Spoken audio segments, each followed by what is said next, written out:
Assalomu alaykum. Hasharchi ilovasiga qiziqish bildirib, sahifamizda ko'rib turganimizdan xursandmiz. Bu loyiha kunlik mutaxassislarni va ish beruvchilarni bir platformaga jamlagan butun O'zbekiston bo'ylab ommalashtirilayotgan yirik loyiha.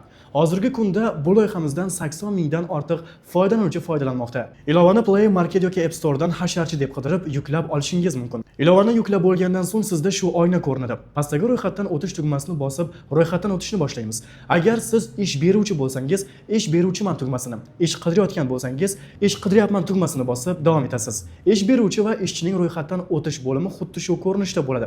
Bu yerda telefon nomer, ism, familiya, yashayotgan, ya'ni ish yoki ishchi kerak bo'lgan viloyatingiz va jinsingizni kiritib, foydalanish shartlari bilan to'liq tanishib chiqib, keyingi tugmasini bosasiz. E'tiborli bo'ling.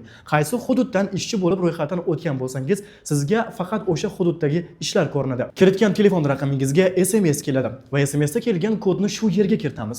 Shu bilan ro'yxatdan o'tish bosqichi tugaydi. Ish beruvchi buyurtma berishda kerakli ishchining jinsi, ishchilar sonini ko'rsatish kerak bo'lgan xizmat turi, kerakli viloyat, tuman qo'shimchasiga mo'ljalni kiritib xaritadan ish joyini belgilab oladi va ish haqida qisqacha tushuncha berib, buyurtma berish tugmasini bosadi va buyurtma ishlar profiliga avtomatik kelib tushadi. Keling endi ishchi qanday tartibda ishlashini va buyurtmalarni qabul qilishini ko'rib chiqamiz. Ishchi ishni qabul qilishi uchun hamyonini 10 ming so'mdan kam bo'lmagan miqdorda to'ldiradi. To'ldirish tartibi hamyon bo'limiga o'tib, summani kiritib olamiz. Payme yoki klikni tanlab, balansni to'ldirish tugmasini bosamiz.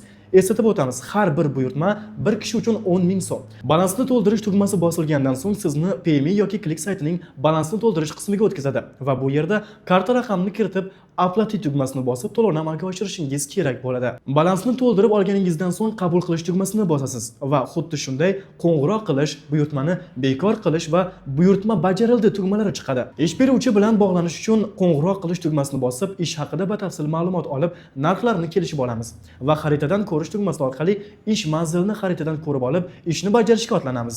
Agar narxda kelisha olmagan bo'lsangiz, 5 daqiqa ichida buyurtmani bekor qilish tugmasi orqali buyurtmani bekor qilishingiz kerak bo'ladi va pulingiz hamyoningizga qaytarib beriladi. Agar 5 daqiqa ichida buyurtmani bekor qilmasangiz, pulingiz qaytarib berilmaydi. Buyurtma narxini kelishib, ishni bajarib bo'lganingizdan keyin ish yakunida buyurtmani yakunlash tugmasi orqali ishni yakunlaysiz va sizda keyingi ishlar ko'rina boshlaydi. Agarda sizda qandaydir qo'shimcha savollaringiz bo'lsa, ushbu raqamlarga qo'ng'iroq qiling.